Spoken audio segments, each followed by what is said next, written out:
filannoon bulchiisa naannoo Tigraay har'a geggeessamee jira. Guyyichi guyyaa uummanni Tigraay kan filate qofaan akka bulutti agarsiise guyyaa guddaadha jedha mootummichi naannoo. Uummanni sagalee kennuuf bahe halkan walakkaarraa jalqabee filannichatti hirmaachuudhaaf akka gara waaltaalee filannootti deemaa ture ibsamee jira. Filannichi kan uummanni Tigraay waltajjii addunyaa irratti maqaan isaa ol ka'ee fi diinota isaa immoo morma gad buusise jedhu magaalaa Maqaleetti Hawaatiin bakka bu'anii dorgoman adda Keeraa Ibraahim. Paartii bilisummaa Tigraay bakka bu'u ka dorgoman obbo Mahaarii Yohaannis immoo filannoon Tigraay akka filannoo kabraa miti akka filannoo hiree murteeffannaa yookaan riferendamiitti kalakkaawamuu jedhan gabaasaa Mulgeetaa Asbahaa Maqaleerraa erge tujubeetu dhiyeessa.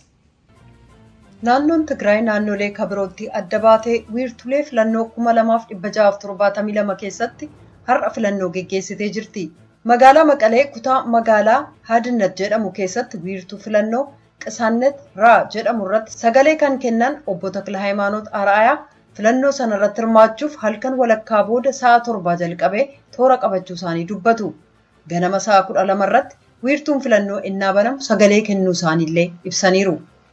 ትግራይ ህዝብ የራሱን እድል በራሱ ለመወሰን ስድስተኛው ዙር ምርጫ ለማካሄድ በዝግጅት ላይ ነው። ኡመተ ትግራይ hiree ofii murteeffachuuf filannoo marsaa ja'affaa geggeessuuf qopheerra ture.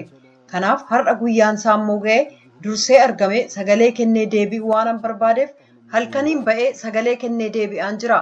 Kanan halkaniin dhufeefis baay'ee hawwaa waan tureef dursee sagalee kennuuf jecha yeroon isaas ga'ee paartii an ofii koof barbaade filadhee ba'aan jira jedhan. Wiirtuu filannoo sanatti hojii qindeessuu irratti bobbaatee kan turte Elsaa Kiflamaariyaam gamasheen wiirtuu filannoo sanatti uummata 1132 galmeessuuf karoorfanne namoonni sagalee kennan 2750 galmaaniiru jette. Uummatis halkaniin ka'ee gara wiirtuu filannoo dhufuusaa dubbatti. አሁን እንደምታየው እንዳለ በነቂስ እንደወጣው ሆኖ አኩማ አርጊቱ ባይናን በይ አስን ቡሌ